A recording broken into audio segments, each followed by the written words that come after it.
매일 아침 꼭 챙겨야 할 뉴스 딱 3개만 골라서 깊게 들여다봅니다. 뉴스 세계 시간인데요. 오마이뉴스의 곽우신 기자 모셨습니다. 어서 오세요. 네, 안녕하세요. 박지훈 변호사 모셨습니다. 어서 오세요. 안녕하세요. 네, 김종배의 시선집중 유튜브 라이브로 진행이 되고 있습니다. 유튜브에 들어가셔서 검색하시면 바로 뜨니까요. 좋아요와 구독 버튼 눌러주시고 저희와 함께해 주시기 부탁드리겠습니다. 자, 첫 번째 뉴스 가보죠. 네, 전직 대통령 이명박 씨가 서울 동부구치소에 재수감되었습니다. 지난 2월 구속 집행정지 이후 251일 만인데요. 논현동 자택에서 나온 글을 지지자들과 또 비판하는 시민들이 뒤엉키면서 혼란이 일기도 했습니다. 이날 이 씨는 별다른 공개적인 입장 표명은 없었는데요. 변호인을 통해서 수용 생활을 잘 하고 오겠다. 나는 구속할 수 있어도 진실을 가질 수는 없다는 믿음으로 이겨내겠다라는 입장만 밝혔습니다. 앞서서 형이 확정된 이후에도 법치가 무너졌다. 나라의 미래가 걱정된다. 진실은 반드시 밝혀질 것이다 등의 메시지를 내놓았는데요. 끝까지 대국민 사과 메시지가 없었다는 점에서 비판이 일기도 했습니다. 집을 떠나서 서울중앙지검에 도착한 그는 신원 확인과 형집행 고지 등의 절차를 마친 뒤 검찰 차량을 타고 서울 동부구치소로 향했는데요. 전직 대통령을 예우하는 차원에서 일반 수용자가 사용하는 방보다는 조금 더 넓은 개조된 방에서 지낼 예정이라고 합니다. 본래 기결수는 이제 구치소에서 이후 교도소로 이감되는데 일부 보도들에 따르면 이 씨는 이제 고령인 점 등을 감안해서 계속 구치소에 있을 수도 있다. 뭐 이런 이야기도 나오고 있습니다. 법무부는 다음 달에 분류 심사를 거쳐서 이감 여부를 결정하겠다고 하는데요. 이 새빨간 거짓말, 도덕적으로 완벽한 정권 등의 말을 남겼던 그가 마지막까지 태도 논란으로 조금 더 구설에 오를 것으로 보입니다. 근데 지금 잠깐 이야기한 것처럼 일단 구치소는 네. 미결수들이 있는 곳이고 그렇죠. 교도소는 기결수들이 있는 곳이고 형이 확정이 됐기 때문에 네. 원래는 교도소로 가야 됩니다. 네. 근데 이제 분류를 해야 돼요. 어느 교도소로 보낼지. 아. 그 시간적인 여유, 특히 형 집행이 정지돼서 밖에 있다 보니까 그 부분 때문에 지금 구치소에 잠시 있다고 보면 될 것 같습니다. 그 원래 있던 곳이 동부구치소니까 네, 그 자리, 그 방 그대로입니다. 원래 그곳으로 갔고 네. 여기서 이제 분류 작업을 거쳐서 이제 교도소로 이제 이감이 된다. 그렇죠. 이렇게 정리하면 되는 뭐 겁니까? 저 교도소 중에 본인이 원할 수도 있어요. 예를 들어서 자기 뭐 집 근처, 고향 근처 신청도 가능하거든요. 네, 뭐 그런 것도 이제 분류 심사를 통해서 네. 교도소가 확정이 됩니다. 그래요. 근데 뭐 건강이 안 좋아서 그냥 동부구치소에 있을 수도 있다는 이야기 왜 나옵니까? 그러니까 이런데 이런 보도들이 지금 계속 나오고 있거든요. 근데 법무부에서 이걸 좀 이건 아주 예외적인 네. 경우예요. 아주 건강이 상당히 안 좋아서 이 교도소에 이 행영을 할 수 없는 상황이다. 수용을 감당할 수 없는 상황이다. 네. 그렇게 된다 그러면 구치소에 조금 더 있을 수 있다. 그 말이지 원칙적으로는 기결수는 교도소로 가야 됩니다. 그렇죠. 알겠습니다. 먼저 그거는 뭐 지켜보면 될 일이고 아무튼 대통령을 지낸 사람 아니겠습니까? 그렇죠. 근데 지금 그 대법원의 확정 판결을 인정을 안 하고 있는 거잖아요. 간단히 이야기를 하면. 뭐 반성 이런 말도 필요 없습니다. 네. 진실이 반드시 밝혀질 것이다. 이것은 거짓이다. 구속은 할 수 있지만 네. 하여튼 그런 얘기를 계속 반복하고 있거든요. 음. 뭐 역사를 뭐 가정하기는 그렇지만 잘못된 어떤 역사가 지금 반복됐던 거거든요. 대통령이 되지 말아야 될 사람이 됐던 상황이고 그 과정에 검찰이 뭐 4번, 3번, 4번에 대해서 무죄 무혐의를 했던 것도 있었고요. 네. 그거에 대해서 본인이 얘기를 하지 않으면 그 역사를 사실은 그대로 그냥 인정하는 뭐 그대로 잘못된 걸 돌이킬 수가 없게 됩니다. 근데 여기서 또 언론에서는 사면 얘기가 또 나오고 네. 사실 뭔가 잘못된 것 같아요. 반성하고 사면이 된다면 모르겠지만 반성 얘기도 전혀 없는데 사면 얘기부터 먼저 나온다는 거는 너무 빠르고 너무 잘못된 얘기가 반복되는 것 같습니다. 그러게요. 아무튼 그 대통령을 지낸 사람이 대법원의 판결을 인정을 안 하고 그 측근이라는 사람은 협력업체라는 표현을 쓰고 네, 이렇게 되어버리면 결국은 사법부 존중이라고 하는 것들에 대해서 그러니까 국민들이 어떻게 받아들일 것인가도 좀 봐야 되는 부분이 좀 그렇죠. 있는 것 같고요. 네, 그러니까 행정부의 수반을 지낸 그 정치인이 그러니까 사법부의 판결을 이런 식으로 끝까지 존중하지 않는 태도를 보이게 되면은 결국 밖에 남아 있는 지지자들에게도 어떤 메시지를 주는 거거든요. 이건 정치적 탄압이다. 이건 부당한 것이다. 내가 지금 그 잡혀 들어가는 것은 어떤 지금 정권의 어떤 뭐 배후가 뭐가 있을 것이다 이런 식으로 자꾸 뉘앙스를 풍기게 되면 그럼 밖에 남아있는 지지자들은 그 메시지에 따라 가지고 계속해서 이에 불복하는 듯한 액션을 취하면서 뭐 거리로 나선다든가 이런 활동들을 해 나갈 것이라는 거죠. 그러면은 사법부에서 결론이 나온 문제임에도 불구하고 계속 사회에서 이걸 논란이 되는 것 자체가 얼마나 그러니까 우리 공동체 전체에게 그 좀 소모적인 갈등이 계속 벌어질 수 있을지에 대한 고민도 좀 필요할 것 같고요. 또 그러니까 박근혜 때도 비슷했는데 그러니까 어쨌든 좀 그러니까 본인이 감정적으로는 받아들일 수 없다고 하더라도 이것 때문에 굉장히 좀 그 가슴 아파하고 피해를 입은 국민들도 많지 않습니까? 그럼 그 국민들에 대해서 좀 송구하다, 유감, 뭐 미안하다 정도 이야기는 할 수 있는 게 아닌가 싶은데 이렇게 좀 공통적으로 많이들 뭐 그 자리에 있으면 그렇게 피부가 두꺼워지시는지 잘 모르겠는데 아무튼 대단한 것 이명박 같습니다. 같은 네. 경우는 뭐 인기 부분에서 있어서 박근혜 정도로 뭐 사람들이 모이거나 그러지는 않을 것 같습니다.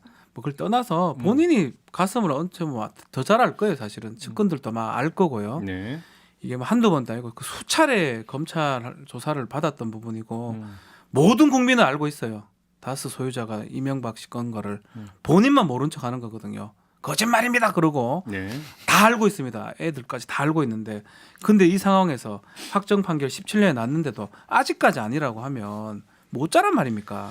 그냥 정리를 해야 될 것 같아요. 나는 구속할 수 있어도 진실을 가둘 수는 없다. 이렇게 어제 이야기했다는 거 아닙니까? 네. 근데 진실이 본인을 구속했다. 이런 생각을 한 번만 좀 해보시기 바랍니다. 좋은 얘기입니다. 예. 그 정도 이 정도만 좀 알아먹었으면 좋겠는데요. 몰라서 이러는 건지 알고도 이러는 건지 그것도 궁금해요. 네. 저는. 아무튼 요 말을 좀 꼭 전하고 싶습니다. 자, 다음 뉴스로 넘어가죠. 네, 더불어민주당과 정부, 청와대가 1주택자 재산세 완화와 주식 양도소득세 대주주 기준 확대를 두고 최종 조율에 성공했다라는 보도들이 나왔습니다.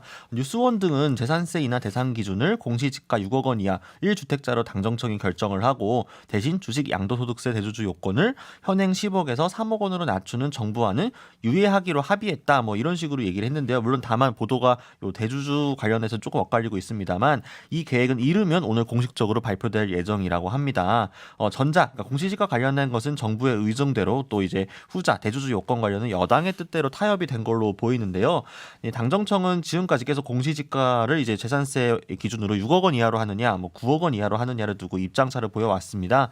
민주당은 공시가 9억 원 이하로 재산세 완화 대상을 확대할 것을 주장을 해왔고 정부는 반대 입장을 견지해 왔는데요. 네. 민주당이 한 발 양보하는 선에서 대책이 조율됐다라는 이야기들이 나오고 있습니다. 이 정부안이 이제 기존의 대주주 관련이 유예가 되고 하면서 이 배경에는 아무래도 좀 부동산 등으로 좋지 않은 여론이 반영된 거 아니냐 이런 이야기들이 나오고 있는데 당초 정부의 부동산 정책 기조와는 반대되는 거 아니냐라는 비판도 있습니다. 네, 아무튼 그 이 대주주 요건 같은 네. 경우는 2년 유예 뭐 이런 이야기가 그렇죠. 나오더라고요. 일단 아무튼 공식 발표는 좀 봐야 될 것 같은데 그 공시 가격 기준으로 6억 원 이하 1주택자에게는 재산세를 깎아준다. 뭐 이게 이제 그 내년부터 이제 공시 가격 현실화하겠다 이 올리겠다고 하고 이야기고 있거든요. 연동이 되어 있는 거죠. 예. 이게 소득세율을 조정을 하지 않으면 공시 가격이 올라가면 또 세금이 늘어나니까 그렇죠. 이걸 감안해 주겠다 이런 네. 취지인 거죠. 그래서 6억 원으로 이제 결정을 할 것이다라고 얘기를 하는 거고요. 네. 정부하고 여당이 틀은 다른 것 같아요. 정부는 재정을 좀 모아야 되는 입장이고 여당 입장에서는 표를 또 모아야 이런 얘기가 좀 그렇지만 네. 그러다 보니까 계속 이런 갈등이 있는 거거든요. 음흠. 그러니까 중간에서 특히 이제 이 동학개미라고 하나요? 이 사람들 3억으로 만약에 내려버리면 상당히 반발이 크기 때문에 그것도 유예를 상당히 많이 주는 것 같고요. 네. 마찬가지로 재산세 같은 주식 그 주택 관련된 부분도 마찬가지로 이 6억 원으로 내려버리면 이 상당히 금액이 커져 버리니까 세금이 그래서 그런 것들 때문에 계속 갈등이 있는 걸로 보입니다. 그렇지만 뭐 갈등할 수도 없는 상황이고 재산세 부분은 합의점을 찾아야 되는데 합의점을 지금 어느 정도는 하나씩 왔다 갔다 하면서 한 것 같습니다. 사실상 근데 좀 벌써부터 이게 선거용 감세 아니냐 이런 비판들이 좀 일각에서 나오고 있거든요. 그러니까 민주당 입장에서는 특히 이제 수도권을 중심으로 부동산 문제하고 얽혀 있으면서 여론이 좋지 않은 점을 의식할 수밖에 없었을 겁니다. 다만 이제 재산세 이제 완화 추진이 이제 뭐 어제 오늘의 일은 아니었고 꽤 이제 민주당은 예전부터 추진을 해왔는데 국민의힘 쪽에서는 이제 지금 안에 대해서 이제 불충분하다라는 식으로 이야기를 하고 있습니다. 9억 원 이하에 한해서 50%까지 감면해주자라고 주장을 해왔었고요. 반면에 정의당 같은 경우에는 계속해서 이 공시가격 현실화 기조와 좀 반대되는 행위다라면 이게 부침개냐 자꾸 뒤집냐 이런 식으로 비판을 계속 해왔었거든요. 그러니까 사실상 그러니까 이번에 9억이냐 6억이냐 뭐 좀 차이가 크긴 합니다만 실질적으로 1주택자가 6억 원 이하를 가지고 있었다고 했을 때 감면폭이 크진 않을 것으로 보입니다. 그러니까 구간별로 0.05%포인트 정도이기 때문에요. 다만 이제 이거 자체가 일종의 정책적인 시그널이 되는 건데 지금까지 정부가 계속해서 공시가격 현실화하고 부동산 투기 잡고 그다음에 그 기본적으로 중저가라고 하더라도 재산이 많이 오른 경우에는 분명하게 과세를 하겠다라는 기조를 갖춰왔었는데 그것과 좀 반대되는 식으로 좀 완화하는 길을 열어주게 되면은 오히려 더 그 시장에서는 혼란스러워하지 않을까라는 좀 우려도 좀 있고요.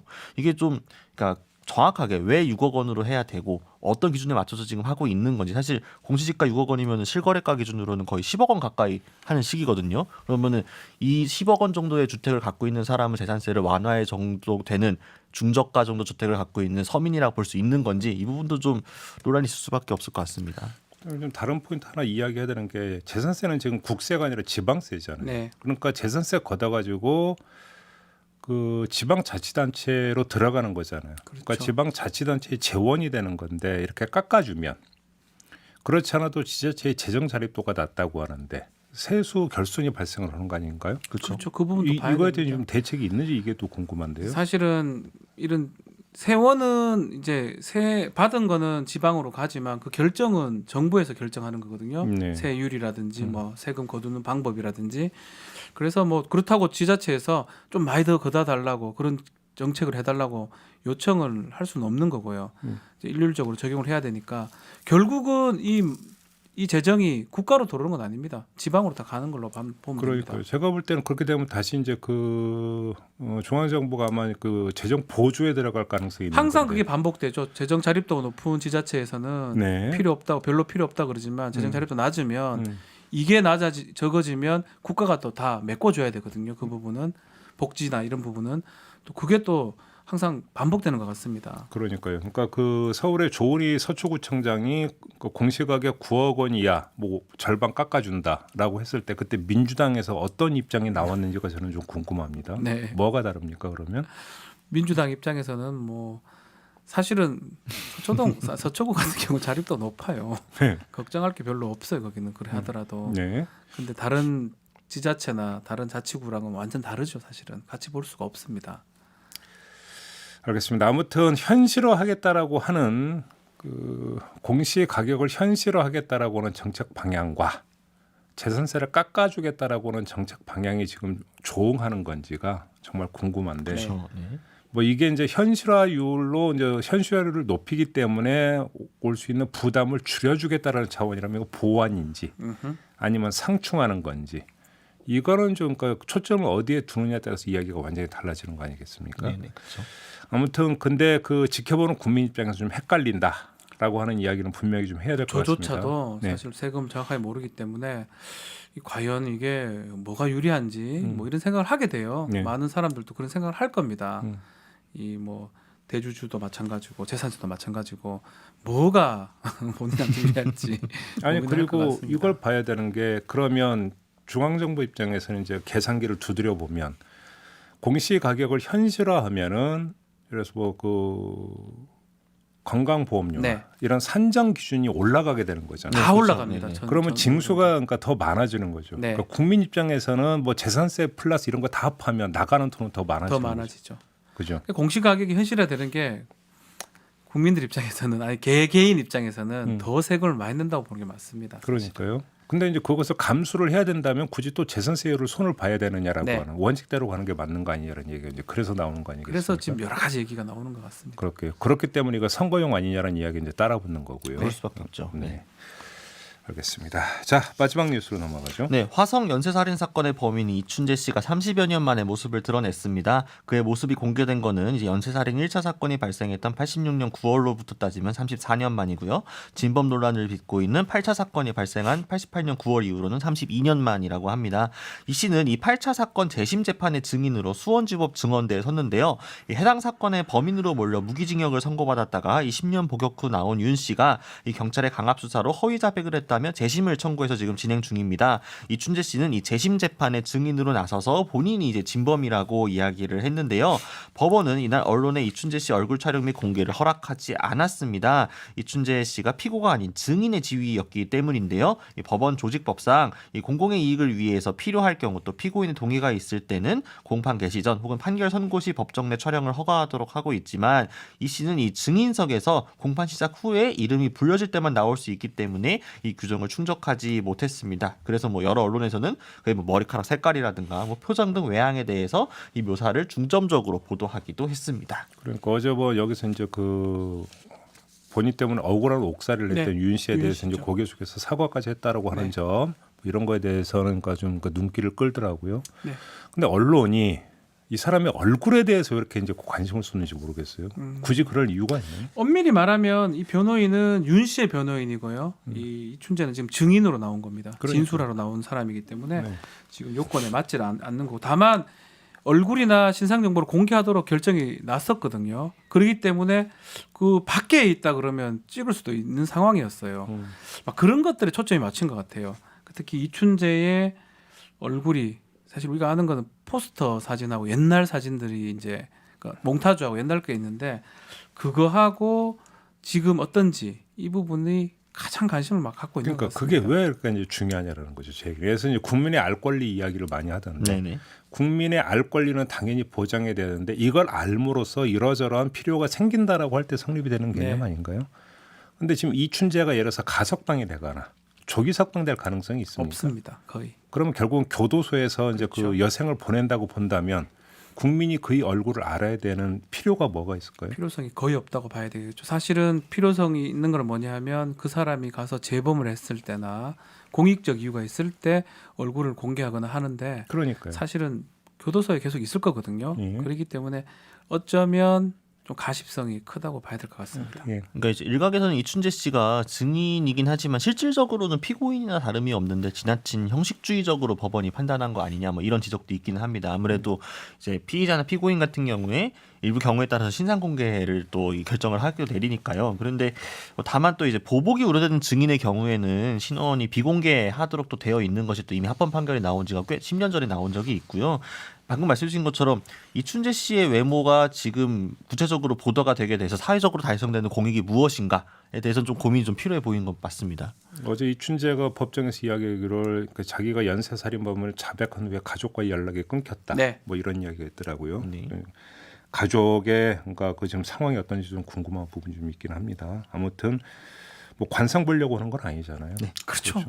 뭐 어떤 그 언론 같은 경우는 그 이제 그 젊은 시절의 증명사진 가지고 네. 나이를 해가지고 컴퓨터로 해가지고 이 정도의 얼굴일 거다라고. 요럴 것이다라고 이렇게 그려놨더라고요. 네 그런 것까지 보도를 했더라고요. 참 노력한다. 그냥 굳이 조회수가, 그럴 필요는 네, 없다 생각이 듭니다. 많이 굳이. 가져가셨을 겁니다. 네. 그 정도로 하죠. 네. 네. 박준 변호사, 곽우신 기자와 함께했습니다. 고맙습니다. 감사합니다.